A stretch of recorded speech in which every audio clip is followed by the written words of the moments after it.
This portion of the news is brought to you by Inspiration Senior Living, where we provide affordable elegance to Pahrump area seniors. Give us a call at 751-2300 and make an appointment to tour our community.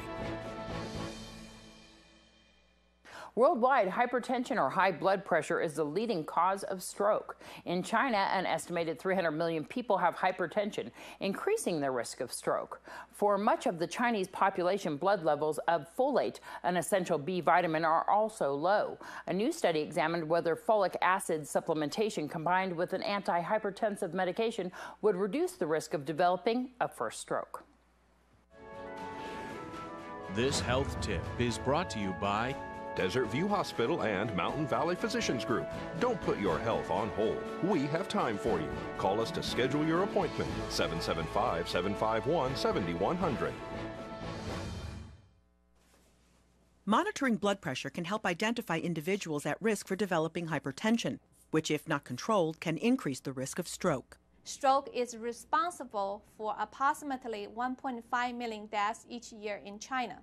Clearly, there is an urgency there to develop a cost-effective strategy to halt and reverse the upward trends of a stroke in China. Dr. Xiaobin Wang from Johns Hopkins University and co-authors studied more than 20,000 Chinese adults who had high blood pressure but no history of stroke or heart attack.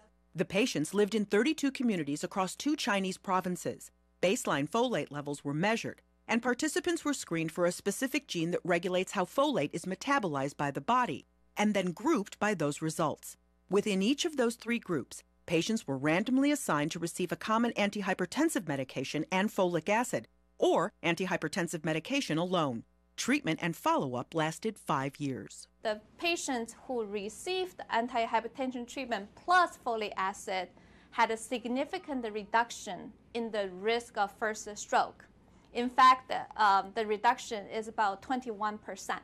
We didn't find a significant difference between the 2 treatment groups in terms of the frequencies of adverse events. The benefits from using folate to prevent stroke were most notable among participants with lower baseline folate levels. This offers a simple and safe treatment to prevent stroke, particularly in China.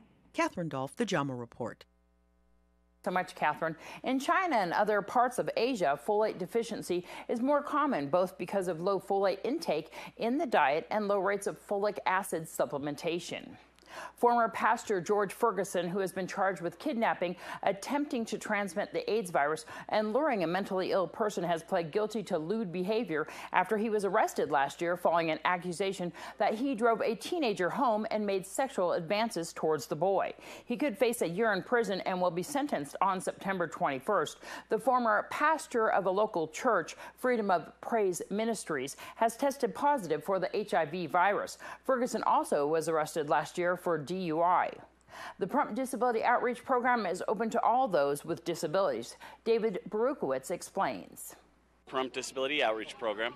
We're a nonprofit support group for special needs children here in Pahrump, and we kind of teamed up with RNG Farms and the Sheriff's Office and Special Olympics to help provide some of the features here. We have our mule train here this year, and we've provided some volunteers here at the event.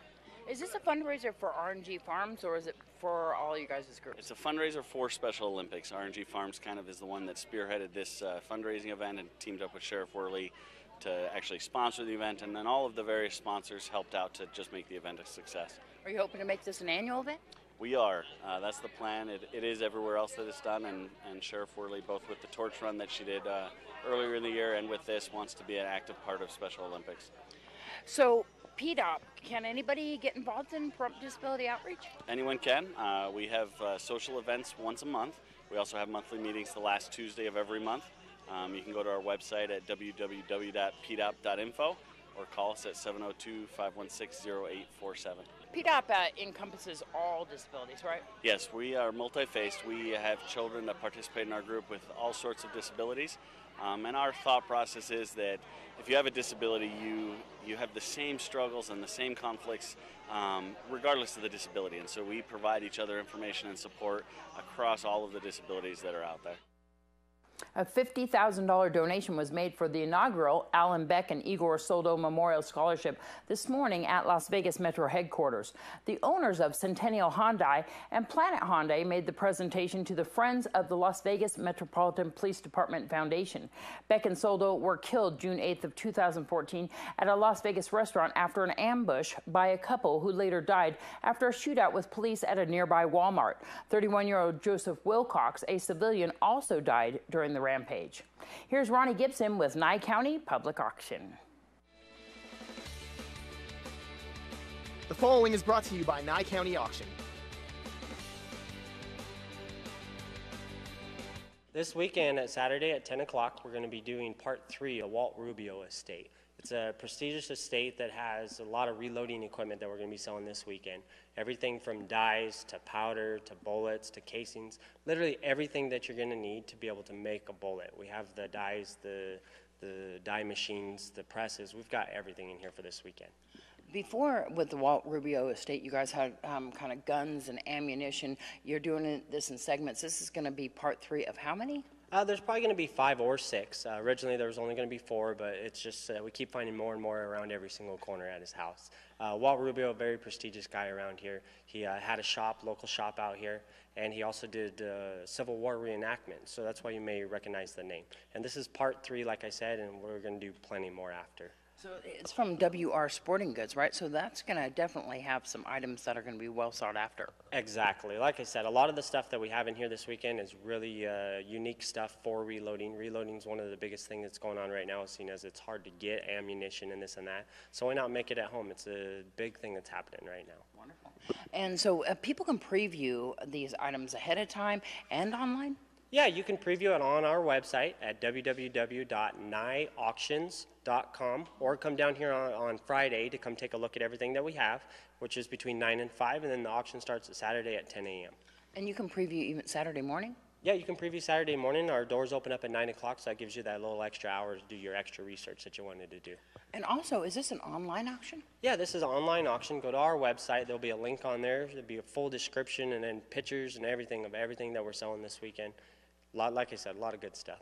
Tell me about these airplanes that we're standing under. So really neat estate. It's a public administrator estate out of Armagosa. The gentleman was a collector of airplanes, and he built them full tilt. The 4 that you're about to see here is ones that we have hung up, but we have probably 8 more this size, as well as motors and things that's going to be upcoming future auction. And so that one, definitely look out for what's going on with that, and that will also be online. You guys will let people know about all that. You have a very interactive website. Exactly, yeah. Take a look at our website, as well as the local newspapers, and as well as watch Deanna on here, and you'll be able to see us on there.